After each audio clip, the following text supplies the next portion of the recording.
Halo teman-teman sekalian, kali ini kita akan belajar singkat tentang HTML. HTML adalah singkatan dari Hypertext Markup Language. Disebut demikian karena di dalam HTML, sebuah teks biasa dapat berfungsi lain. Kita dapat membuatnya menjadi link yang dapat berpindah dari satu halaman ke halaman lainnya hanya dengan mengklik teks tersebut. Kemampuan teks inilah yang dinamakan hypertext. Walaupun pada implementasinya nanti tidak hanya teks yang dapat dijadikan link. Disebut markup language karena bahasa HTML menggunakan tanda atau mark untuk menandai bagian-bagian dari teks. Misalnya teks yang berada di antara tanda tertentu akan menjadi tebal, dan jika berada di antara tanda lainnya akan tampak besar. Tanda ini dikenal sebagai HTML tag. Saat ini versi terbaru HTML adalah HTML5.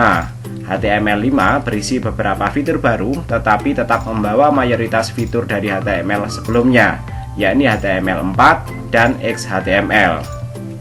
File HTML dijalankan dari aplikasi web browser, baik menggunakan server maupun berjalan di sisi klien secara langsung. Baik, berikutnya kita akan mendemonstrasikan bagaimana membuat kode HTML pertama menggunakan editor Visual Studio Code.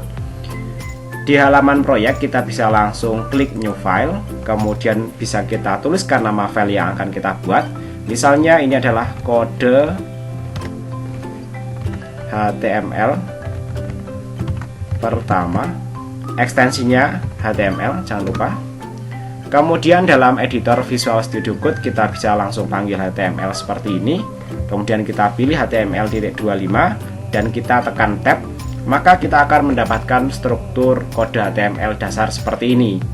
Di dalamnya bagian baris pertama ada doctype, kemudian ada tag HTML, kemudian ada head dan ada body, serta ada meta dan title.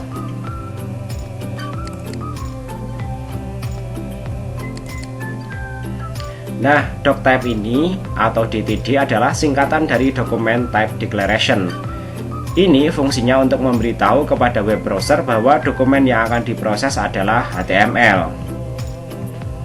Kemudian tag HTML ini untuk menandai bahwa ini adalah blok kode HTML.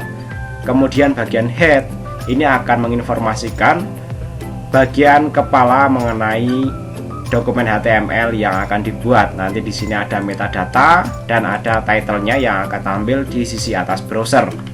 Selanjutnya ada bagian body yang merupakan isi dari dokumen HTML.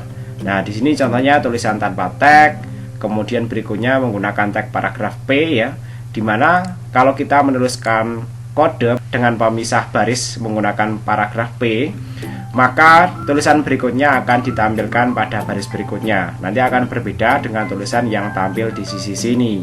Kemudian berikutnya penggunaan tanda tag BR ini yang berfungsi untuk berpindah baris. Di sini, sekalipun dia ada dalam satu tag P yang sama, ketika dipisahkan dengan BR maka dia akan tampil pada baris yang berbeda. Kemudian di sini ada tag judul juga yang menggunakan tag H1, H2 dan seterusnya. Tag judul ini jika angkanya semakin besar maka tampilan tulisannya akan semakin kecil. Mungkin kita bisa mencontohkan kalau itu H1 misalnya kita buat yang H2 nya, sehingga kita nanti akan tahu perbedaannya hasilnya antara H1 dan H2 mana yang lebih besar dan mana yang lebih kecil. Oke. Berikutnya untuk menjalankan kode HTML di sisi klien ya, kita cukup memanggil filenya atau kita buka Reveal in Explorer. Kemudian kita double klik saja dan filenya akan tampil langsung di browser seperti ini. Tampilan di browser akan menafsirkan dari tag-tag HTML yang sudah kita buat tadi. Lanjut kita mempelajari tentang pengertian tag dalam HTML. Sebagai sebuah bahasa markup, HTML membutuhkan cara untuk memberitahu web browser untuk apa fungsi sebuah teks. Apakah teks itu ditulis sebagai sebuah paragraf, list atau sebagai link. Dalam HTML dikenal dengan istilah tag. Hampir semua tag dalam HTML ditulis secara berpasangan, yaitu tag pembuka dan tag penutup. di mana objek yang dikenai perintah tag berada di antara tag pembuka dan tag penutup. Objek di sini dapat berupa teks, gambar, maupun video. Penulisan tag berada di antara dua kurung siku seperti ini. Nah, berikut ini adalah format dasar penulisan tag HTML. Di sini ada tag pembuka, kemudian objek yang dikenai perintah tag ya, dan ditutup dengan tag penutup. Contohnya seperti yang sudah kita lihat tadi, yaitu tag P yang merupakan tag paragraf ya. P ini adalah tag pembuka, dalam contoh ini adalah tag untuk paragraf, dan slash P ini adalah tag penutup paragraf. Perbedaannya dengan tag pembuka terletak dari tanda forward slash ini. Jika lupa memberikan tag penutup, umumnya browser akan memaafkan kesalahan ini dan tetap menampilkan hasilnya seolah-olah kita menulis tag penutupnya. Walaupun ini sepertinya memudahkan, tidak jarang malah bikin bingung juga, karena nanti kita tidak tahu bahwa tag ini nanti akan berakhir di sisi mana, terutama kalau baris kode program kita sudah cukup panjang. Sebagai contoh lain, jika kita ingin membuat suatu teks dalam sebuah paragraf yang ditulis tebal atau miring, HTML dapat ditulis seperti berikut ya. Misalnya ini adalah sebuah paragraf, kemudian di sini kita menggunakan tag I atau dicetak miring ya, hanya kumpulan beberapa kalimat. Kemudian paragraf ini terdiri dari, nah ini tebalnya yaitu menggunakan B ya, 3 kalimat ya.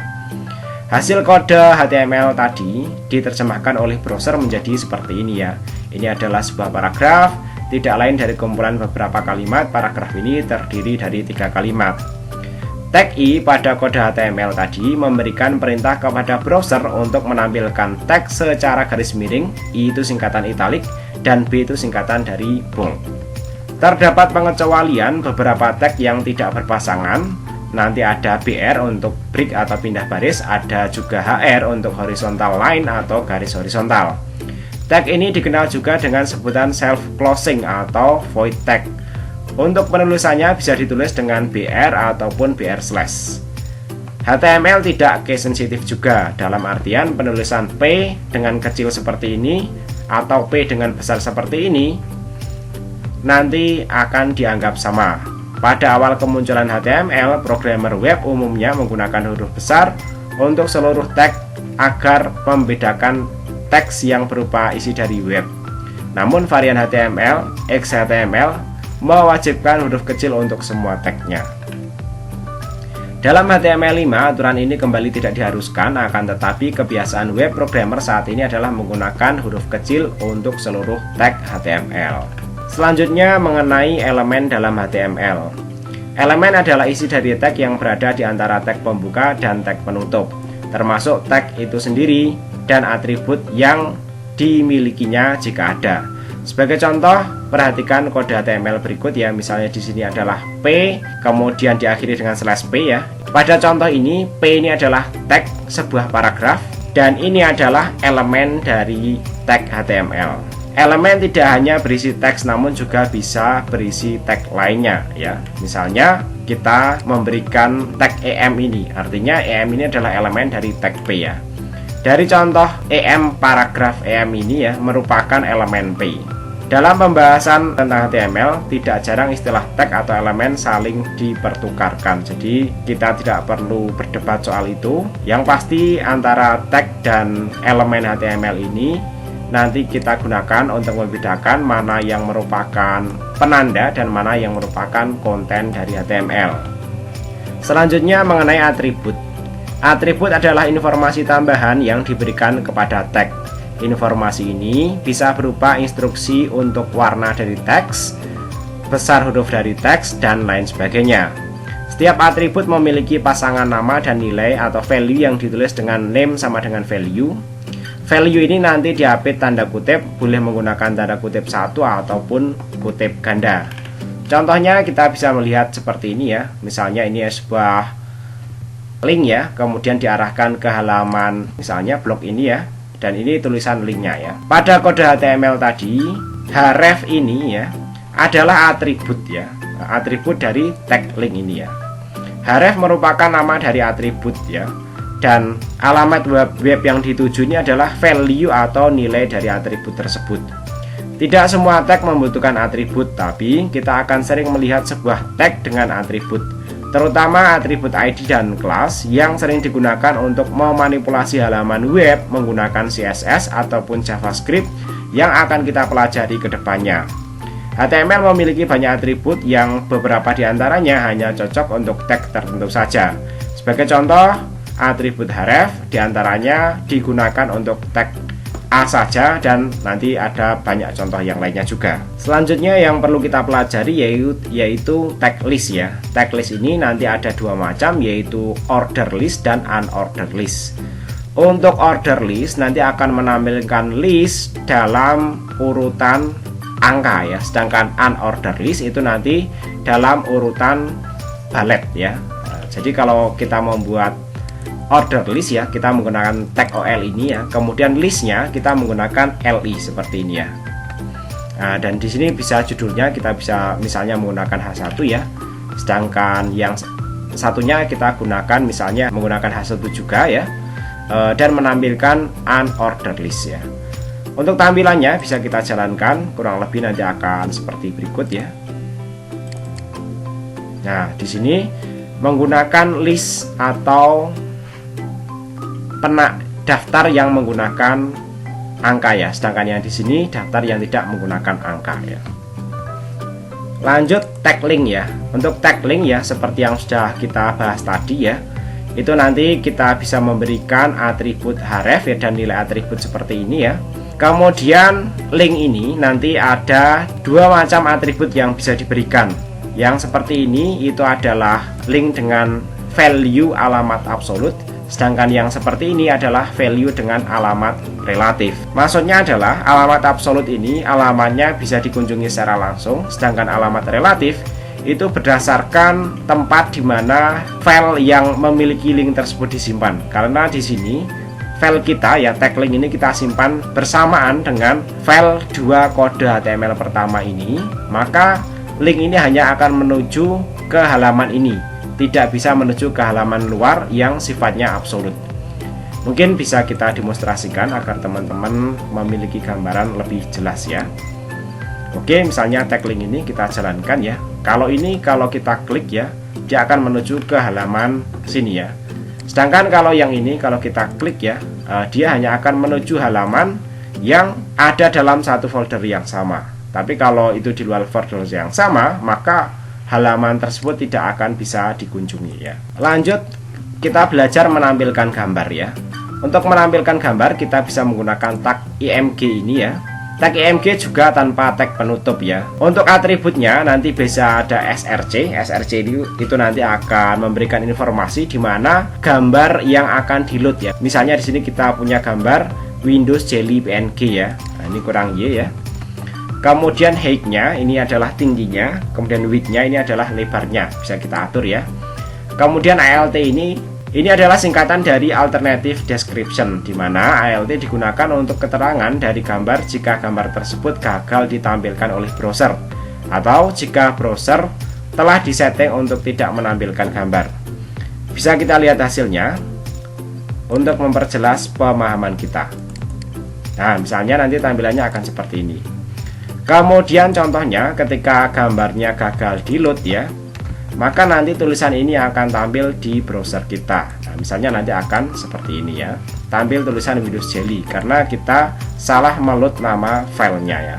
Lanjut mengenai tabel ya, karena ini juga sering kita gunakan.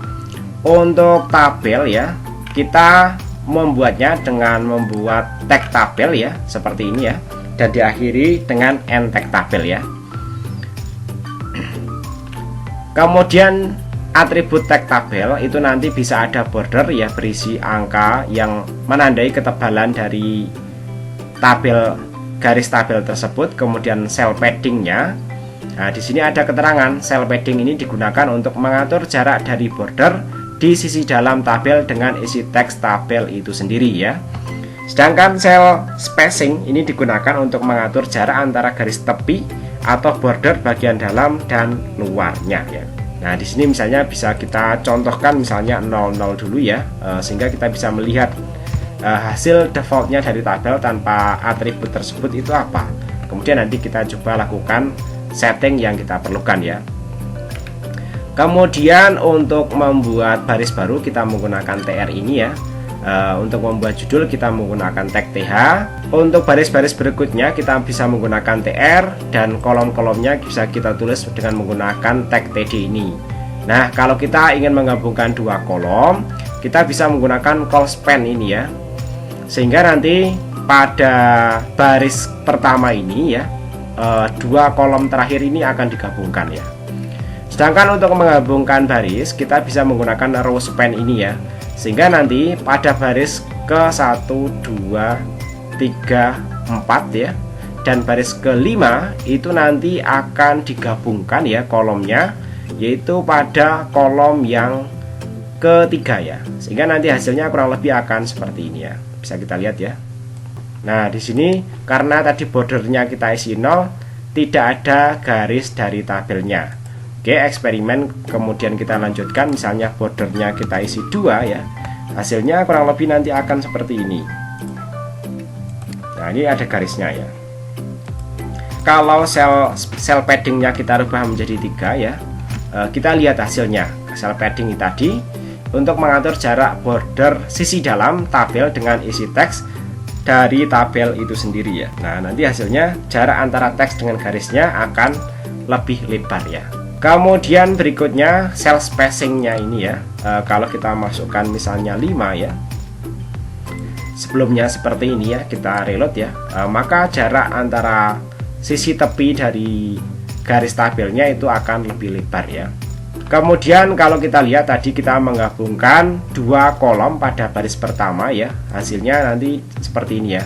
Ini dua kolom tergabung ya. Kemudian berikutnya di sini kita menggabungkan dua baris pada kolom ketiga ya, itu yang menggunakan row span ini ya. Lanjut, kita perlu juga memahami mengenai tag span dan div ya. Tag span dan tag div ini adalah tag yang tidak memiliki makna apa-apa. Kalau tidak ada maknanya apa-apa, kenapa perlu ada? Nah, mari kita pelajari. Selain kedua tag ini, tag-tag lain di dalam HTML memiliki makna masing-masing. Jadi apa fungsi dari kedua tag ini? Tag span dan tag div yang tidak bermakna ini malah menjadi salah satu tag yang paling sering digunakan nantinya untuk membuat struktur web, terutama tag div. Tag div yang tidak memiliki style bawaan atau tidak memiliki efek tampilan apapun dapat dengan mudah diubah menggunakan CSS yang nantinya akan kita pelajari. Biasanya tag div menggunakan atribut ID sebagai pembeda antara tag div yang satu dengan yang lainnya. Contoh paling umum penggunaan tag div adalah sebagai kontainer atau pembatas suatu struktur HTML dengan struktur lainnya. Secara garis besar, tag-tag dalam HTML dapat dibagi menjadi dua jenis, yaitu block line dan inline. Jenis tag block line atau block style adalah kelompok tag yang ingin berdiri sendiri dan memisahkan diri dari teks di sekitarnya. Block style tag umumnya akan tampil pada baris baru dan secara otomatis menambahkan spasi atau enter di akhir tag. Contoh tag block line yaitu tag paragraf atau P ini, kemudian heading, H1 sampai H6, dan tabel. Tag block line akan membuat sebuah blok dalam struktur HTML. Di dalam tag ini bisa terdapat tag block line maupun tag inline. Jenis tag inline atau inline style adalah tag yang membuat blok baru di dalam struktur HTML. Tag jenis ini tidak menambahkan spasi di akhir tag dan cenderung menyambung tag sebelum dan sesudahnya dalam baris yang sama. Contoh tag inline ini misalnya adalah tag garis miring ya, tag penebalan atau strong atau B ya, kemudian tag link ya, dan termasuk nanti adalah tag span.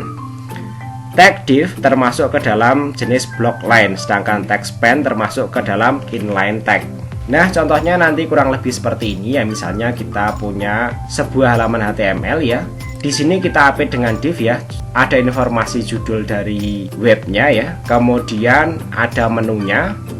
Kemudian di sini ada kontennya ya. Dan ada sidebar-nya. Kalau kita perhatikan di sini div-nya selalu ada ID-nya dengan nama yang berbeda-beda. Kode ini kalau kita jalankan nanti tampilannya kurang lebih akan seperti ini ya. Kalau kita perhatikan di sini setelah div ya, itu dia akan berganti baris ya.